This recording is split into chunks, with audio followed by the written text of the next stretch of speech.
everyone. Welcome to Meet the Pros. We're really excited to be here for another interview. Hope everyone's doing really well on this Tuesday. It's certainly foggy and rainy and cold here in the Boston area, so hopefully it's warmer there where you are. Really excited to be here today, getting the opportunity to chat with Kevin Kolbe. He's a powerhouse in our Ecamm Live community and has been a customer for a while now. It's been really exciting getting to know him better and watching some of the footage that he does. So I'm really excited to introduce him to you. Hopefully you guys will have some questions. And please feel free to send those through as you think of them. And here we go. Kevin, welcome. It's me. You're here. Thanks for taking the time to join us. Really excited to chat with you. I am like giddy pumped. I know that when you interviewed Diana not too long ago, she was like, "Oh, I can't," and I'm like, "I'm not gonna be that way." Now I'm like, "Oh, I can't." No, this is so cool. This is so cool. The feeling's mutual. I feel like when I first joined the Ecamm team, I think that you were one of the first customers I kind of was watching your comments come up and checking out your stuff, and so it's an equal feeling of giddiness. We can be fanboys together. You sure it wasn't like, oh man, he's emailing again? Let's figure it out. No, but then again, I don't work in customer service, so it's possible that our customer service team may feel email that all way. you want, right? Yeah. On the marketing side, it's just always fun to watch people. And the cool things that they're doing, and certainly I don't come from a video and videographer background, so I'm always excited to get to see some of the neat things people can do. So I didn't give a bio on you, because I typically give a background and then we have you generally repeat it. I figured this time I would just let you introduce yourself and talk through, how long you've been doing video and photography and live video for. Give us a bit of a background on you. Okay, so I'm 5'6". I tell people that because I was actually born when I was 6'2", and I've shrunk a lot. I had my knees removed. Sure. Where that came from. Originally from Nashville, Tennessee, Awesome. And started in radio. Thought I was always going to do radio, and then had a chance to get into television, which is what I did for a long time. By the way, I use my hands a lot. I got that from my mom. And worked at a lot of different television stations in Nashville. Moved to Raleigh, North Carolina, which is where I am right now. Awesome. Several years ago, my wife and I thought we'd be here about 5 years. We've been here 26 years, something like that. 3 kids, and a mortgage later. Awesome. And we're here. Up until a couple of years ago, I was the creative director for the Fox affiliate here, and we were like one of the top Fox affiliates in the country. We got to do a lot of cool stuff. I had an amazing team who was much smarter, much more creative than me, and I was perfectly okay with that. But we won a lot of awards, made a lot of money. It was fun. Position went away, and so I've done video and marketing for a long time, even more than I've done radio. And people kept saying, "Hey, can you help us with this project?" And I thought, yeah, you know what? Those are my gifts, and that's what I love to do. So I created my own company, Kevin Kolbe Media, because my joke is 2 of the words are my name. I should be able to remember it. Makes it really easy for us to find you. ID with me. Yeah. So that's what I do. I mean, I love working with businesses and nonprofits and other entrepreneurs. We do a lot of stories. We do a lot of videos. But I've even, done some rebranding for some folks. And I absolutely love video marketing. And I don't even remember when I started live streaming because, getting into radio first, I think, I was live. Yeah. And so transitioned over into video and then working in broadcasting for so long. Mostly behind the scenes, but we produce live shows as well, entertainment based and things like that. So I've been used to that.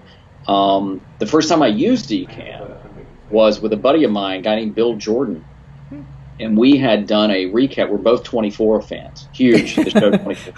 So we did a recap of 24 Live Another Day. That's great. I actually got to go to the VIP thing in New York. That's so cool. For everybody, and so we did that, and then when they brought back Legacy, which was horrible, I didn't watch that one. We did a live show, and so we would do a live show every week and recap the shows. Yeah.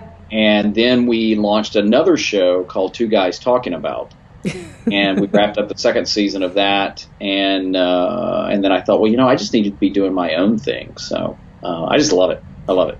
Yeah, and I bet it was probably a fairly, I mean, I've never been in radio, but I feel like it's a pretty seamless transition because, like you said, the concept is the same. You know, it's really being able to get out there and think quickly on your feet and be able to just tell your story and share that content. So, yeah.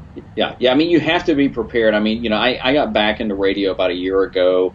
Actually worked for WQDR in Raleigh. They just won the CMA Station of the Year again. Wow, major awesome. country station. And I worked with them for about 8 months, you know, and a lot of it just wanted to see if I could do it again, but man, it had changed. And, you know, it was like you needed those forearms to be doing everything to try and get it to work. But radio, I always say radio is my first love because that's what kind of got me into media and the business. Yeah. But, you know, I mean, images, and I've seen the power of video and experienced it, and there's absolutely nothing like it. I mean, I think we think visually. If somebody says something, you go, oh, yeah, and you start painting that picture. And yeah, no, absolutely. And so you work with clients predominantly on video marketing. Yes. Do you typically do... How do you incorporate live video into that? Is it something that you offer clients and work with them to do live video, or is it something that you just do to be able to market your own business better? Most of the time, it's funny because some clients are really nervous about going live. They're afraid, you know, nobody's going to say anything. They're going to mess up. Even some that are even nervous about being on camera. Then you mention live, and they're like, yeah. Well, I wouldn't know what to say, you know, and then that's how I feel over here most of the time. But there's some ideas I'm working on for next year with some clients where we may, if they want to try it, we may actually use live video to launch an online course or a product and kind of try and drive that excitement to get those initial sales. Yeah. But so that's kind of what we're thinking about right now. Yeah, I've always thought that the cool thing about live video, regardless of whether or not you're sort of apprehensive or afraid to get into it as a business or as an entrepreneur yourself, is that it does make it a lot easier. So, you know, video production in general, which I'm sure you're definitely aware of, can be incredibly time consuming. You need a lot of really expensive equipment, and you know, it really is a skill that not everyone has. And so I think the cool part about live is that you can do something like this where we do an interview show or create a piece of content live, and then you can repurpose it and use it in a number of different ways that, you know, you may or may not have been able to do as, you know, as an entrepreneur or as a small business that didn't have a full-time video marketer on staff. Well, and, you know, I think live, and even just the way gear is now, it's a lot of the playing field has been leveled. I mean, a few years ago, there's no way you could have gotten some of the amazing video you can now out of your phone. I mean, you know, my phone is an iPhone 8 Plus, and I use it. I consider it one of my cameras because it can do some amazing things. You know, but I do think, though, live is easier in terms of when you're done, you're done. Yeah. But I also think, though, there's what people don't see sometimes is the prep work you can put into it to try and make it maybe a little better sometimes. Now, I have a tendency to overthink things and overcomplicate things. Yep, you're in good company there. So there's always, you know, it's like, well, I'll go live, and it's like next thing I know, I'm like creating an open, I'm doing this, and I'm like, just go. Yeah, actually, I would love to talk with you a little bit about that because I feel like you and I are both Canva geeks. Constantly sort of playing around. You know, these things right here, by the way, everyone, I made in Canva. Glenn makes them in Photoshop because he has that on his computer. But it is amazing what you can replicate and use with a free or really fairly affordable software. But I did notice that there's a lot that you do with some of the animated functionality. And how did you initially sort of how do you approach and think through intros and outros and, you know, the kinds of elements that you use when doing live video or even in produced videos? You know, that's really a great question, and it changes. So sometimes I know I'm doing a project and I don't know. I know kind of how I want it to go because I think visually. In fact, the funny thing is I don't storyboard. I was just about to ask you, do you storyboard? Yeah. No, I don't. Yeah. It's a running joke that I cannot draw. I'm a comic book. Well, I don't collect comic books anymore, but I'm a huge Batman fan. Love it. I can't draw a stick man. If I draw a stick man, you would say, "What is that?" It's that bad. And so I learned a long time ago to try and storyboard something. We don't have that much time on Earth. It's just not for you. And you wouldn't be able to understand it. So I would write it out and kind of talk it out. And so I visualize it. So sometimes it's like, now I need the music. So I may get a project to a point where I go find the music. And when I hear the music and it's like, that's it. Mm-hmm. Then in my head, it kind of starts filling in the visual gaps. Mm-hmm. And so like for the open, I knew I wanted for the show I'm using now, I knew I wanted something fairly short. I knew I wanted it to resonate. Actually, I just recently changed it to just my logo. Mm-hmm. And I knew I wanted something kind of punchy, but I wanted beats. I wanted beats that I could bring like a video into or emphasize a word or something like that. And when I found that, I knew, oh, okay, that's the one I wanted. Yeah. When I'm designing like graphics, I have an idea kind of where I'm going from. Yeah. Sometimes I'll use a template. Sometimes I'll break the template. And and it's kind of like this is where I'm going. I just refreshed my logo. Yeah. And which the original logo was done in Canva, and this logo was done in Canva. That's awesome. And I knew what I was going after, and I kept and red is one of my colors. I just love red. I wanted to keep it simplistic. Yeah. And so I kept playing around with just where the record button was and the lines, and it sounds weird, and there's some probably graphic designers out there that are going like, he don't know what he's talking about. And they might be right. But I know visually when it's where it needs to be. And I can say that I've worked with some phenomenal graphic artists. So it's kind of a little bit of everything and putting it in and this may sound weird, but I think if people do video and editing, they get it. I mean, I kind of wait for the story and the edit to start talking to me. Yeah. So I can't tell you how many times where I've tried to force a video down a path and that's just not where it was going. And I have to like step away from it and then some days come back later. Mm-hmm. If you could, and I edit in Final Cut Pro 10. And if you could see, I mean, I'll be like on version 7. Because I'll get it to a point and duplicate it and work on that and then duplicate it and work on that and keep cutting it down. And a lot of that is so it comes from the old days of linear that if I get to a point I just don't like it, I can go back to another copy and start it. Yeah, I think that's actually one of my all-time. I by no means. I probably spend maybe an hour here and there to come up with different graphics. This is not my focus for what I'm doing, but I do love the feature of being able to just copy things within so you can make a copy, because it is amazing, sort of a rabbit hole that you can get down in where you're like, this is looking great, and then you're like, I hate everything about this. I want to be able to go back to the original. Well, and and here's another reason I like Canva. And see if you relate to this. So like when I designed my logo the other day, I did it's Kevin Kolbe Media in white and then in black. Yeah. Because you don't know where it's going to be used. Yeah, absolutely. Yep. And then I did I export that as a PNG with a transparent background, which I think you have to have the paid version of Canva for that. Yeah. But then I export it in pieces.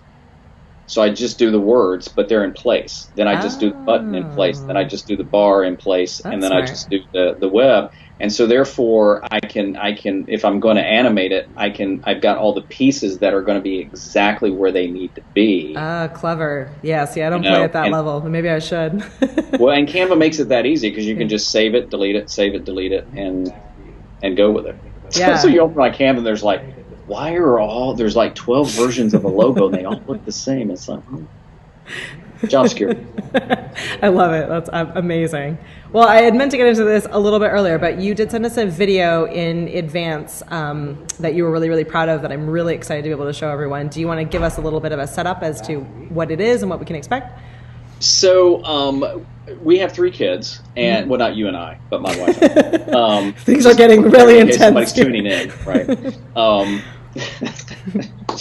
and then it went straight downhill from there. And our youngest has special needs, and his name is Elias. And there was a little boy at his school named Max, and he really bonded with my son. And I thought, I want to do a video story about that. And so that's all I'll say, I guess. All right, here we go, guys. Yeah, like, he's like a normal person. He just sits in a wheelchair, really.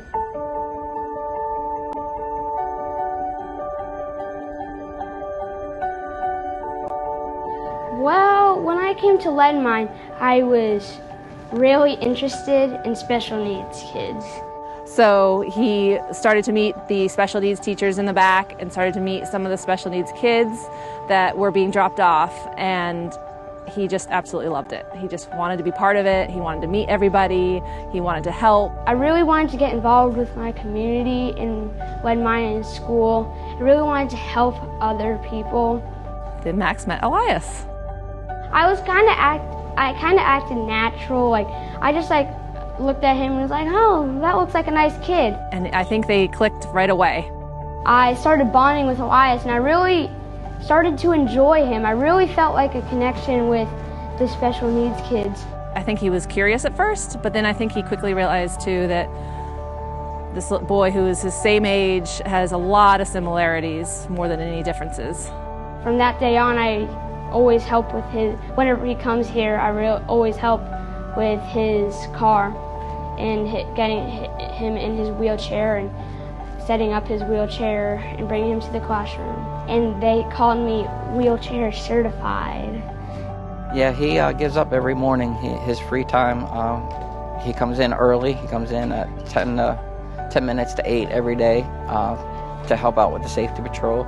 So he's in here earlier.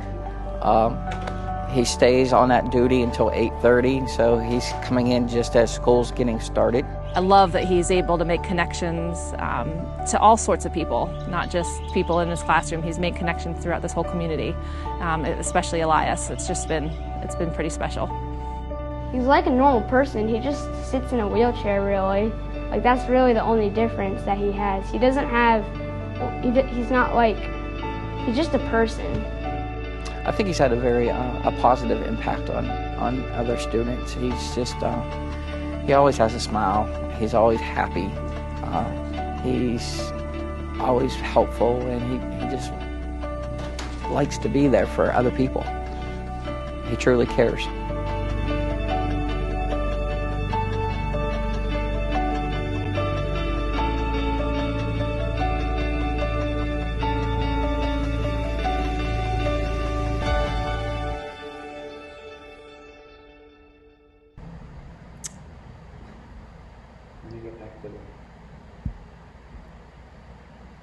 Uh-oh, I lost you for a second. Uh-oh.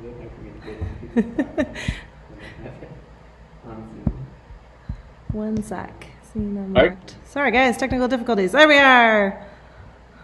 But I don't see you. You don't see me. There we go. There I am. Oh, Kevin, I think I lost you because I was sitting here just sobbing. Oh. I'm just blown away by, like you were saying, such a special, awesome, amazing story, and the power of video and of visuals to just be able to really capture it. I just think is really incredibly special, and awesome. How do you think through? I mean, that one obviously was a really, really personal story to you, and to your community and to your family. But how do you approach, when you're thinking through video projects for customers, whether it's live or something that you're putting together? How do you think through and approach how to really tell a story effectively? Like, how do you, especially because I feel like today's attention span can be so brief. Right. Like, how do you figure out, when you're putting that together, for example, is it something where you film a ton of stuff and then you have to go back and sort of piece together and chop it up into those different moments to really capture that? Is that generally how you put it together? Well, I'll speak to that one since you showed it. So, I knew there was a story there. Mm-hmm. just because I could watch them and see them. And probably the other thing I should explain, so Elias has what's called Lennox-Gastaut syndrome. Wow. Which is a high seizure disorder. So he's nonverbal. Mm-hmm. He can make sounds.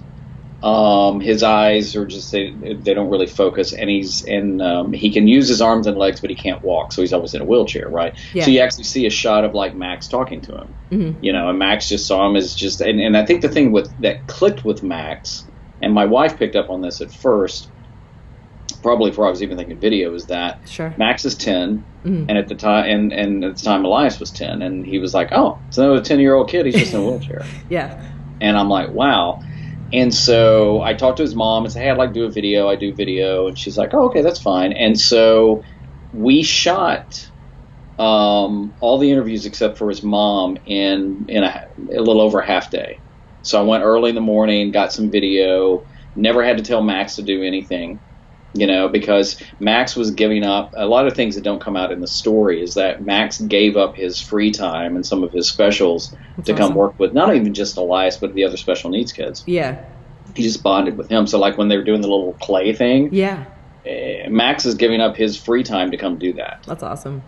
I don't know that I would have done that, Yeah. And so I made sure I shot on a day when they had to do that. So I was there longer than I shot just because there'd be some downtime waiting on Max or somebody like that. Mm-hmm. Interviewed his teacher, which the funny story there, well, I'll get to that in a second. And then I did the interview with his mom the next morning because she couldn't be there that day. Mm-hmm.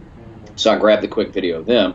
Well, the funny thing is I came back after the first day and I say to my wife, and I can't remember Max's teacher's name, which is probably better. I said, that was like one of the worst interviews I've ever done. She goes, why? And I said, he just didn't say anything. I couldn't pull it out of him. Yeah. But then as I was editing it, yeah, he had probably the best line at the end. Mm-hmm. But it took me laying that into the edit to understand that. And then, part of the story is about how Max got on safety patrol, they called it, and stuff like that. And I'd asked him questions about that. But when I was editing it, it just didn't add to the story. Yeah. And what I try and always do is, I put myself into the videos I produce, especially the stories, but I try and step back and say, okay, if I'm watching this for the first time and I've never seen it and I don't know anything about this, does it make any sense? Yeah. Does it move me to do something? Something, yeah. The worst thing it could do is you go, well, thanks. Yeah. I've just wasted time. And knowing not everybody likes everything. Yeah. So how I edit something like that, because I don't know what I'm going to get. One of my styles is I have people talk right to the camera. Mm-hmm. There is an interview style where you look off, mm-hmm. but if you look at almost anything I do, if it's and I work with nonprofits and things like that too, I think communicating right to the camera, if you're saying, hey, look, we need you to send us money so we can feed these children, mm-hmm. there's more of a direct appeal and an emotional appeal looking at you. Yeah, absolutely. Here. And sometimes I use the example, it'd be like going to a coffee shop, and you never look at the person the whole time you're talking to. Yeah. Well, hey, how's it going? You'd be like, hello, I'm over here. Yeah, so, and especially if you're trying to tell a story. I mean, certainly on live video where you really are sort of building those relationships and speaking directly to someone on the other end. I think that makes a ton of sense. So, going back to Max and Likes, I mean, what I end up doing when I'm interviewing somebody is I lay out all the video on the timeline. Mm-hmm. So there's all of Max's interview. There's all of his mom, Elizabeth. There's all the teacher. Mm-hmm. And I just start listening through it, and I try and listen through it with like new ears. And I'm just listening for those moments. And when I get them, I kind of and then I start cutting away the fluff and, well, that didn't really mean anything. But I never throw anything away yet because I don't know where it's going. Yeah. And then I edit and I move it around, and I had an edit of that I liked, and I waited till the next day and I changed some things around, and I just felt like that's it. That's the edit. Mm-hmm. And I don't find it hard to do. I mean, I've got a client where his interview, because he wanted to do what I call a story video. Okay. about his background and why he got into what he's doing. He's a home builder, and we shot for about 40 minutes, a 40-minute interview, and I think his story video ended up being about 3 minutes. It is amazing how much time and how much time goes into it. Not even just like the amount of video time, but well, I'm sure that you spent way more time with him even than that, and then you ended up with 40 minutes, and then you ended up with your 3-minute clip at the end. It is awesome to think through like what and each decision that goes into it. It's pretty cool. It definitely is like a very specific skill set to be able to see that. I'm sure you gained it for years and years of practice, but it's neat. Well, you do, and then excuse me, when you're also producing for a client too, you want to hear what they want going into it, but then I don't think you want to be afraid to present them a vision. Hey, let me show you something. Like I've got a client that I've done several online courses with, and we're on track to do 5 together next year. And she's a silversmith, and she is phenomenal. And she messed up a couple of times. Actually, more than a couple while we were shooting. And so I put together a little blooper thing, and I said, hey, I want to show you something. You got a sense of humor. And I sent it to her where she loved it. And so now she wants to incorporate that more into things because she went from somebody who was like very nervous about being on camera to now it's like, hey, we got to get some more bloopers out there. And I'm like, well, that's more on you. Not really, but yeah. I think there's and again, not to keep necessarily pulling it directly back to live video, but I do think that there is, the bloopers and and some of the quirky, weird things even that have happened, as we've been talking, it disarms people, and it makes things feel more real and authentic, and kind of continues that level of connection with the people who are on the other end watching it. I think we all have moments where we feel like, overwhelmed, or where we mess up what we're going to say, or I think, depending on how it's done, obviously. I mean, certainly there are definitely use cases where you want to have it look as professional as possible. Yeah. But I do think that there, her being able to really embrace that and find a way to use it is clever. I think people really relate to that on, a different level. Like, especially when you're looking to someone who's an expert, but also is able to show their human, their personality and the human side of things. Well, and I think she trusted me because, the thing about bloopers and messing up is that you can really make somebody look stupid as opposed to just having fun. And that wasn't my goal at all. I also think too that it's the more people can just get okay with being real and making mistakes and stuff like that. Years ago when I was in radio working at my dream station, I finally got to work at in Nashville. The program director said, look, here's the deal. When you make a mistake, just keep going. Yep. Because when you stop and call attention to it, that's when people go, oh, that's right, he did say that. And just roll with it. Yeah. And I think it's human nature to correct yourself and do things like that. But, I mean, when Bill and I launched the second season of Two Guys Talking About, the first season was produced in the can, and the second season, I said, let's go live. Because he had been on morning radio for like 30-something years. Wow. Number 1 ranked here in Raleigh. That's awesome. Going live to him was like nothing. Yeah, no big deal. And, and me, I'm just me. And so he lives in a different town, and so we were testing it. And we were testing on our page because we still have a Two Guys Talking About Facebook page, right? Well, I didn't realize you couldn't do a private live to your page. And so, this is like the week before we were going to launch, and we're testing, and I've got my phone out, I'm taking pictures, and we're mugging and doing all this. I bet you people love that, though. Like, there's something sort of voyeuristic about being like, oh, we're seeing something we're not supposed to be seeing. We had been live, I think, about 15 minutes before all of a sudden I see, and we're using Ecamm, pop up, hey, guys, how's it going? And I'm like, hey, Bill, we're live. And, for the longest time, it was our most engaged show. Most viewers, most engaged, Yeah. But then what did we do a week after that? Let's not make any mistakes. Well, that is like I said, the default that you go back to. Like, I think, and especially those of us who are overthinkers and perfectionists, which definitely me over here. You know, you don't. Yeah, you want to make sure that you're putting your best foot forward. But then I do think that sometimes you overthink. You can overthink your way out of a really authentic, really perfect moment. And I think that is the beauty of live. I mean, and I think it's all in the context. I mean, if we're watching the news, you know, even though who doesn't like to see the news people like mess up, right? But but at the same time, you're expecting a certain level. Yeah. But I do think that is the beauty with Facebook and YouTube and Instagram and all the places you can go live to is that, you know, you don't need crazy equipment. But I do think programs like Ecamm allows you to have a better look.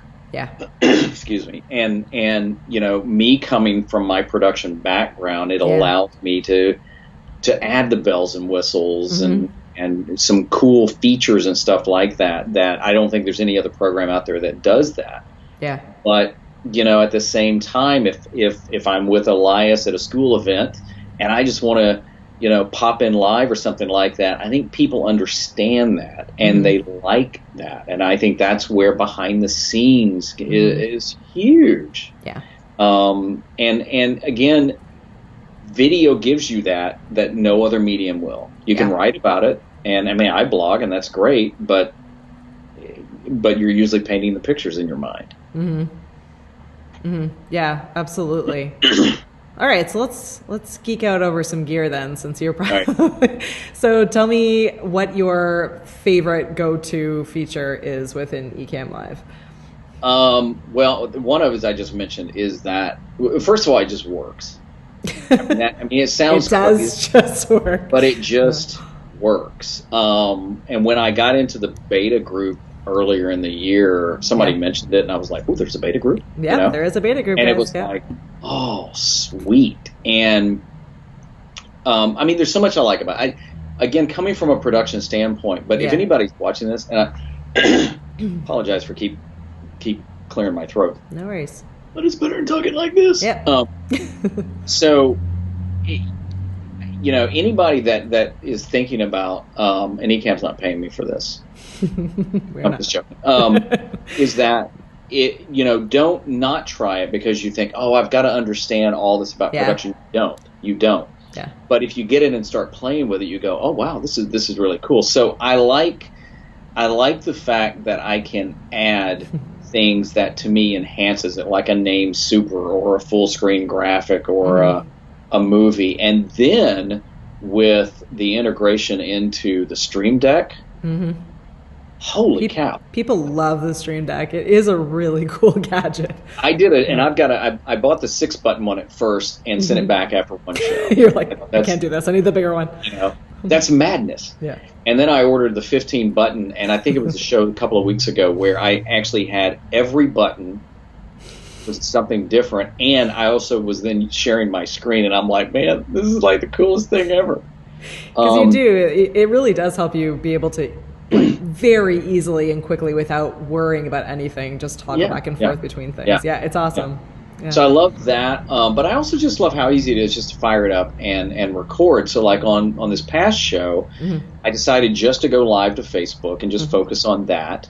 And as soon as the show was over, then I did a record-only version that I was going to upload to YouTube. And then, of course, another feature is that it automatically keeps a digital file on my hard drive. Yep. Yeah. It's just there. I think I've got every one I've ever done. That's awesome. It makes it so easy to repurpose it. You know, if you want to be able to take it anywhere. But I did the record as live, meaning I just didn't want to fool with editing. I love editing. I do love it, but I just didn't want to mess with it. Yeah. And then I posted that up to YouTube. Then I took that and wrote a blog post about it. And that one launches tomorrow. So all of a sudden, one topic, I've got 3 pieces, and 2 of those came from Ecamm. That's awesome. And then the other thing I love is being able to use. I have 2 Canon M50s. The other one is back here. It's the Dark Knight and the White Knight. It's Batman. You get it. I love it. But or Salt and Pepper, as somebody.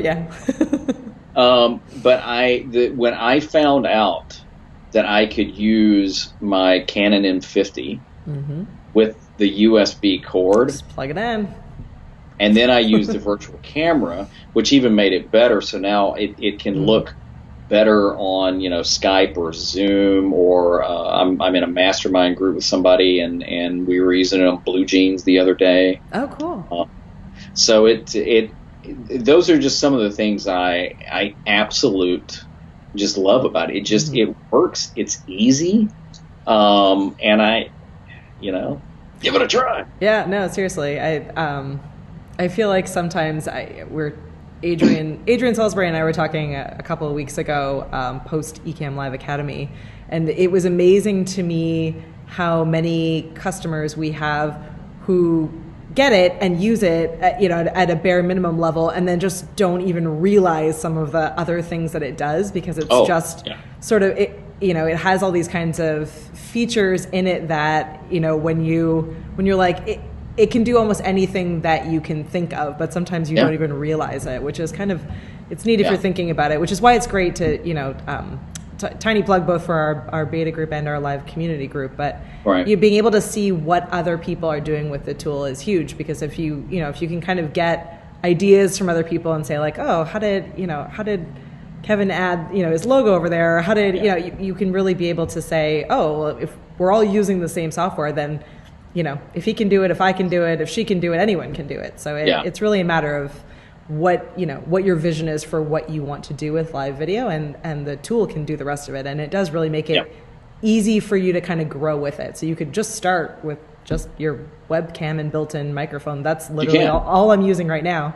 But you can take it all the way up to any kind of fancy camera or any kind of studio that you want to, which is pretty cool, given how, as we talked about earlier, how time consuming and expensive, and what a distinct skill set it is to make produced videos, to really like think. So it's neat what you and any business owner or individual or someone that wants to tell a story can accomplish with live video. It's just kind of amazing to me how quickly it's become so accessible to everyone, and the different ways people are using it is just amazing.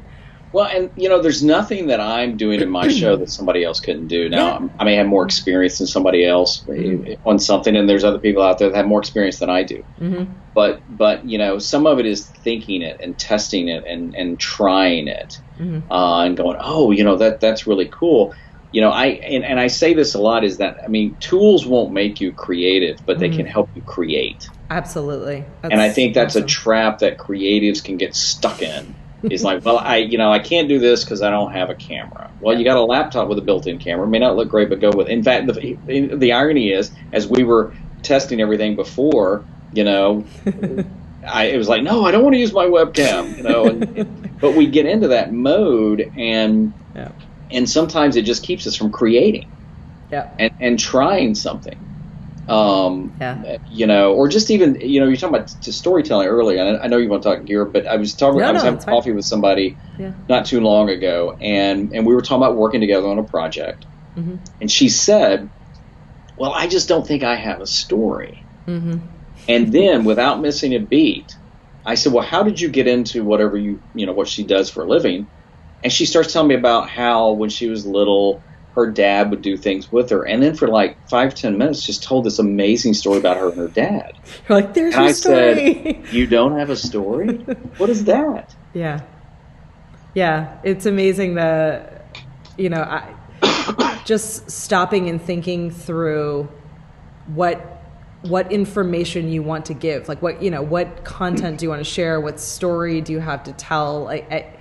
It really comes down to the content is what matters. So that the tools, including Ecamm Live, exist to be able to facilitate you telling your story, you sharing your content, you helping people, whatever it is that your goal is, whether it's personal or professional. All of the tools and the equipment and the gear are there to make it easier for you to be able to get that story out, because that's what people are connecting with. That's what the in the video you shared earlier, that's what resonates with people are those stories and the ways that you are able to tell them. And I think part of the thing I love too is I think I do get this from my mom. She'll talk to anybody. is I love talking to people, and so I love interviewing people. But I always have resisted going off of a script. Mm-hmm. So, there was a music. It wasn't a live. There was a music show done here last year or so that I was the host of. Oh, cool. For I don't know how many shows. Mm-hmm. And so part of it was always interviewing the band, and I love music. I'm like, and every band was different. Mm-hmm. Well, one of the producers or whatever was like, let me see the questions you're going to make sure you tell the band what questions. I said, well, I'm not going to throw math and geography at them. We're just having fun. Yeah, Because don't worry about it. I got it. Sometimes if it's too prepared, it doesn't come off as real. Yeah.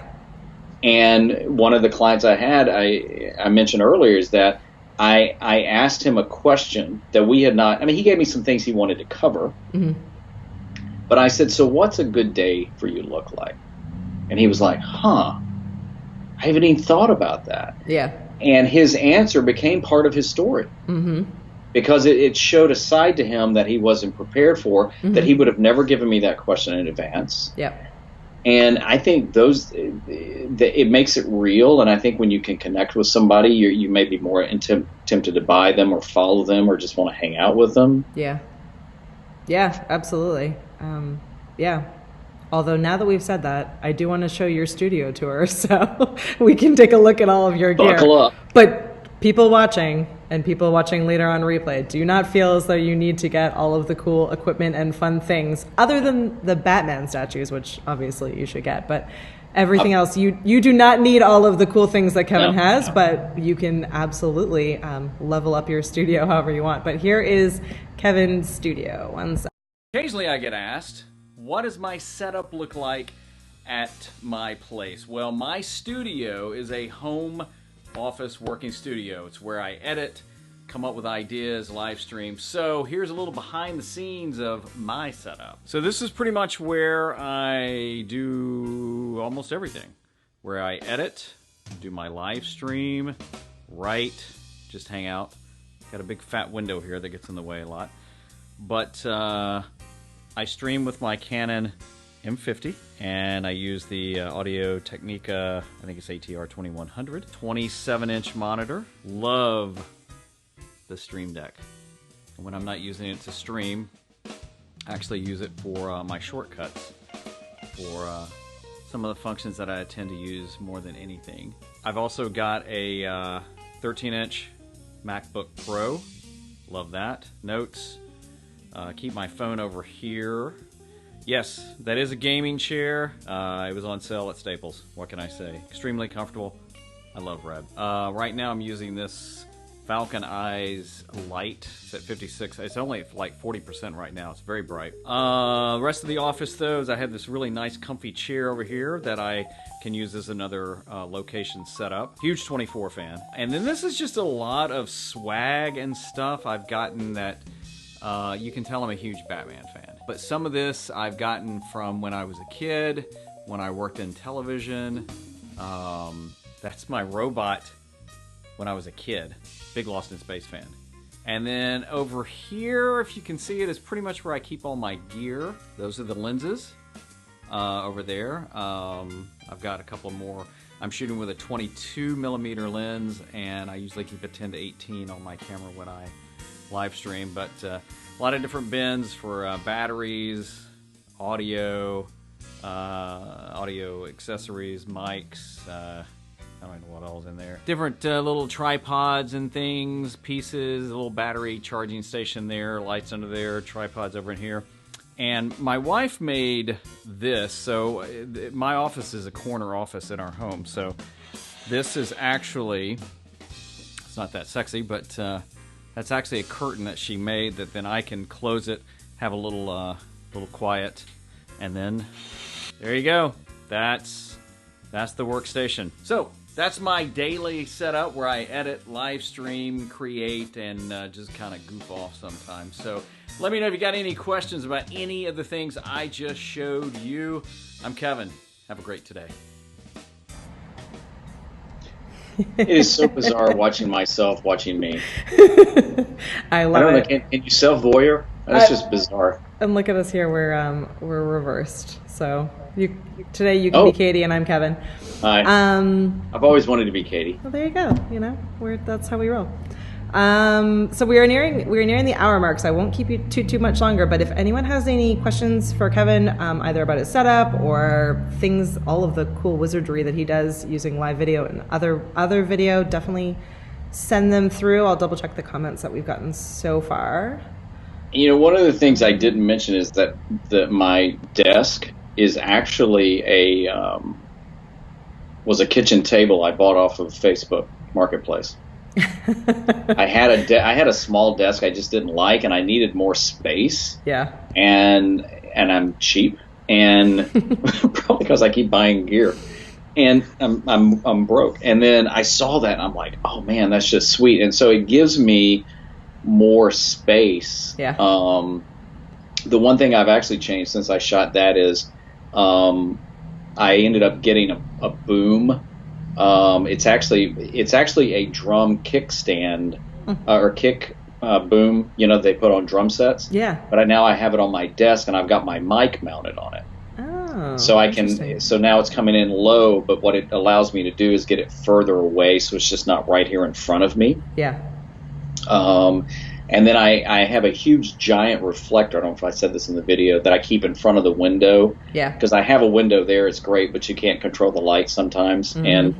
And what I have found out is that I guess I do have ADD. I don't know. But if I'm sitting here and the windows are up, I'm like, I'm constantly doing that, So shiny objects always get me. Oh, we have an amazing question that has just come in. All right. We'll put it on screen. John would like to know, how much wood would Kevin suggest to get us through the winter? John, that's an amazing point. If you live in Hawaii, then I would say one piece of wood. That's it. I'm not above selling you my table if you need it to get you through the winter. I'm there for you, John. He'll be broadcasting from the floor. Yeah. And Diana's here. Hold my stuff. Hi, Diana. Thanks for joining us. Yeah, I agree. I think Kevin's got an awesome setup. I do love, I love green screen. I love some of the fun things that you can do with it, but there is something to be said for just a really fun, personality-filled space where you don't even need to bother with one. So you certainly have I love that. Diana. She does great stuff. The funny thing is, I'm not a green screen fan. Mm-hmm. You can do some amazing things with it. It's pretty cool. I like real. There's not. I wish there was a little bit more depth in this room, but there's not. But the way the way I have it is, I literally have about 5. Now, when I'm live streaming, this is my favorite setup because it's just I can pull the camera over, and I think you kind of saw where I had the camera there and the mic, and I can just slide it over. Yeah. I leave the light on the desk, and I can just turn it on and off. Mm-hmm. But I've got 5 different setups I can use here. Mm-hmm. So, I can turn this way, I can shoot from the angle, I can be in the chair, I can shoot back toward something there. So you can easily maximize a small space in so many different ways without going crazy. Yeah, no, that's a really amazing point. We have a couple of tables in here. We have a larger office, and I should be sitting at the other space using the fancier cameras and the green screen, but I tend to just default down to simple is better since I'm still learning the job myself. Yeah. Well, sometimes I don't think green screen looks real. Yeah. It depends on. The technology's gotten better, mm-hmm. but sometimes you have to do the artificial blurring to get some depth or something like that. But even in the shows I watch where you can tell that they're not really driving, and it just bothers me. So. Okay, John has a real question now. Not that your other question wasn't as good, John. Forget the wood. He wants to know if you stream to multiple platforms at once, and what your favorite is and the most engaging. I have with spotty response. So so obviously I'll go through Restream to go out. Mm-hmm. A few weeks ago I decided I would just try something I hadn't done. So I actually went to Facebook, YouTube, Twitch. Oh, cool. Channel and Periscope all at the same time. LinkedIn Live keeps denying my application because they're still in it. What are you waiting on? I've heard this live thing is a real thing. And what I have found is that I'm probably not going to multicast as much because the different audiences are the different audiences. As a buddy of mine said, if you're on Facebook and you're like, hey, leave 5 in the comments to subscribe. Well, that doesn't mean anything on YouTube. Yeah. Where, and Facebook has gone through this period where, are you supposed to ask for comments or not? Mm-hmm. And on YouTube, you can all the time and stuff like that. Yeah. I do find it's easier to engage live on Facebook mm-hmm. than YouTube, because I think YouTube is a different animal for that. Mm-hmm. And, in Periscope, I just did it. Why not? Why Twitch, not? Yeah. Nobody knows I'm there. I've got good hair and that's about it. So I would say the most, it's funny because I probably get more engagement on Facebook, mm-hmm. but, Facebook and YouTube, I just love, and mm-hmm. I'm trying to focus more on LinkedIn. Well, the funny thing is though, so the little office tour, and mm-hmm. Jonathan's going to answer the question, but so I spun that out.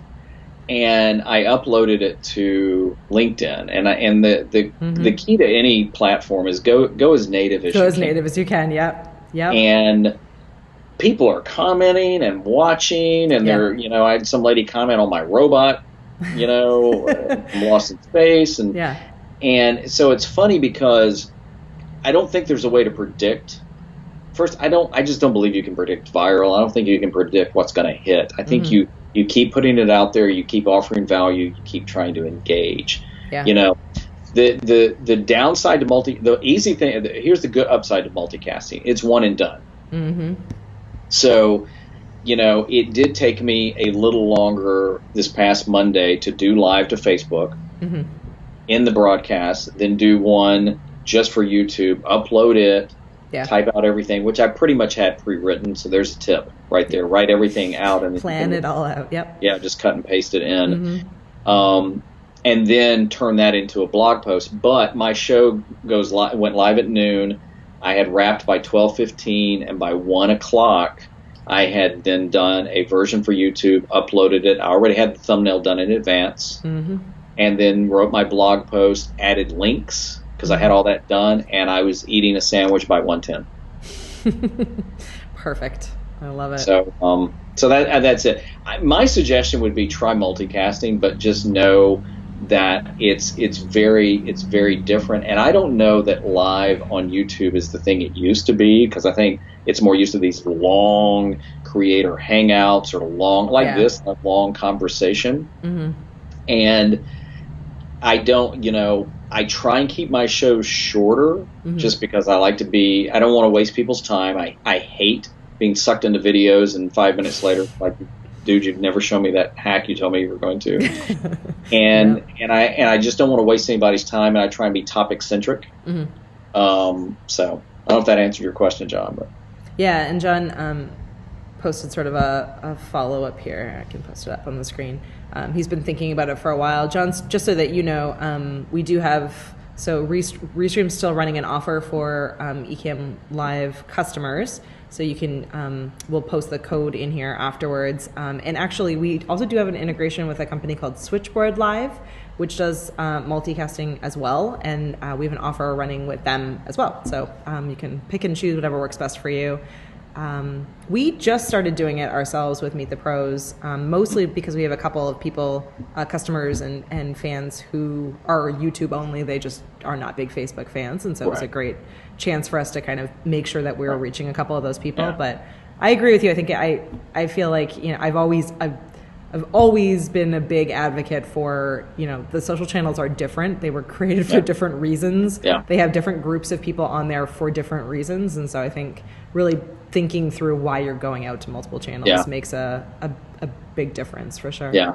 And what I would say to John or anybody is that, try it. Just try and see what you like, knowing that you're probably going to get different results. Mm-hmm. YouTube is a search engine first before anything else. Mm-hmm. Facebook is hard to search on. Mm-hmm. Pages, I now have become a big believer in boosting posts, but not every post. Mm-hmm. But you can't boost anything from your profile. Yep. So you kind of have to think about that. But there may be times you just want to go live, from your profile just to have some fun. Mm-hmm. Absolutely. So, that to me, we couldn't be living in a better time where we we're allowed to use these platforms for free and reach globally, and that just blows my mind. Yeah. Evidently, I'm a big hit in Pakistan, and I didn't know. It is pretty crazy to think about that you can you can genuinely form relationships and build community with people who you up until recently wouldn't have even ever thought about knowing. People on the other end of the world. And I know he's an Ecamm customer, Al Andrews. I think I saw him post something earlier in the broadcast. He and I have become broods. Yay! I love it. He'll understand that. He introduced me to the word brew. And so I turned it into brood, which is part bro and part dude. I love it. And so now we can chat, and I think he's in Australia, and he is. And there's no way we would have connected a year or two ago like that, and that came through a group, and then we had some commonalities, and now we pester each other. I love it. See the relationships you can form. I love it. All right. Well, we are at that point, Kevin. So thank you so much for taking the time to chat with us. It's been a ton of fun. And we will make sure that we answer any questions that come up for anyone that's watching in replay, or any questions that come up once we hit this finish button. So definitely keep those questions and comments coming. Join the community, join the beta group if you're interested in doing some testing for us. And let's see what you guys all come up with next. We're watching, and I always love to be able to see all the different ways that you're streaming and that you're using the tool. It's been great. Thanks, Kevin. We appreciate it. Well, I'm Katie. Thanks, Katie. Thanks for tuning in. All right. Changing over to the screen, just so that everyone's aware, we are taking a hiatus for Thanksgiving next week, so we will not be here for Meet the Pros on Tuesday. But the following Tuesday, 12/3, we will be back here live with Amy Woods from Content 10X. She is awesome, so I really hope that everyone can tune into that one and learn a little bit more about how to repurpose your live videos and some of the cool tips and tricks that she's got there. Thanks, everyone, for tuning in. We appreciate it. Have a great day.